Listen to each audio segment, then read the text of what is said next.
20 March, 5 April, 20 April, 1 मे, 20 जून, 20 मे आणि 30 जून पर्यंत हा असे टप्पे आहेत। त्या अंतर्गत आपल्याला 15-15 दिवसांनी हे चावडी वाचन आणि गणन अंतर्गत मुलांची प्रगती आपल्याला पाहायची आहे आणि त्या अनुषंगाने आज या ठिकाणी आपण चावडी वाचन व गणन हा उपक्रम या ठिकाणी घेत आहोत।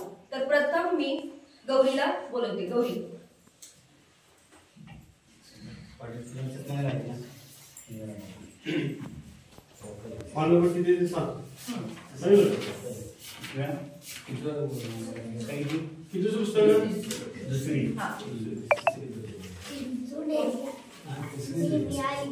मागे भुणभुण करत फिरायचं, कधी कधी त्याला पक्षासारखं उडावसं वाटायचं, तर कधी त्याला सशासारखा उड्या माराव्याशा वाटायच्या। एकदा चिंचू म्हणाला, आई काय हा माझा काळा रंग, मी बदकासारखा गोरा हवा होतो। त्यावेळी तिथून एक परी चालली होती, तिनं ते ऐकले आणि त्याची गंमत पाहण्यासाठी ती एका झाडाच्या मागे लपून बसली।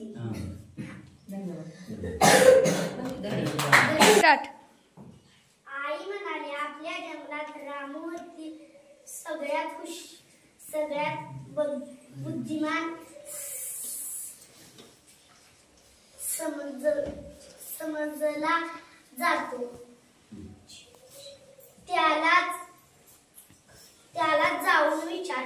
चिंचू पळत रामूकडे निघाला, परी त्याच्या मागे होतीच वाटते।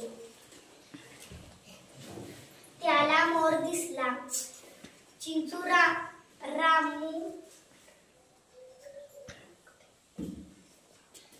रामूकडे पोचला। चिंचू म्हणाला, मला फक्त मोरासारखा इशारा हवा आहे। 1896 चा पावसाळा कोरड्यात गेला। नंतरच्या वर्षी उन्हाची तलखी वाढू लागली होती। आभाळात कोरड ढग जमायचे, निघून जायचे। प्रजेच्या डोळ्यातील पाणी सुद्धा आटलं। कोल्हापूरच्या सुपीक मातीला भेगा पडू लागल्या। शेतकरी आभाळाकडे डोळं लावून बसला। छत्रपती राजर्षी शाहू महाराजांविषयी लोक बोलायला लागले, इतका चांगला राजा मिळाला आणि आता आसमानी संकट आलं। काय रे बाबा, आभाळाची कुरळ पडली र मानवावर।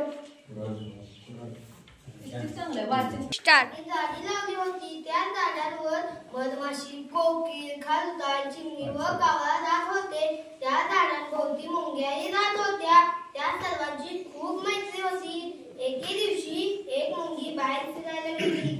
ती फिरता शेतात जाऊन पोचली। शेतात होती सर्व सूर्यफुले, पिवळी दमक, टपोरी आणि टवटवीत। मुंगीला फुले आवडली, मग ती गेली शेतकऱ्याकडे। त्याला म्हणाली, शेतकरी दादा, काम करता सदान कदा, करणार का फुलांचा धंदा। ओके। 5, 17,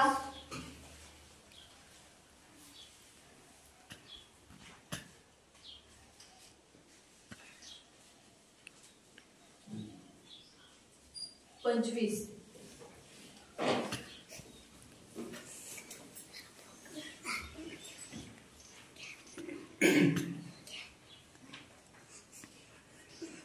33,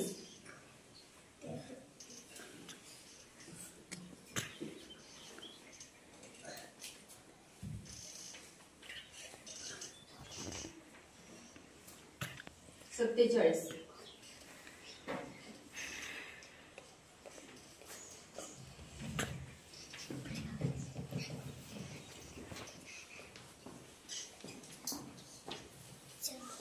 29,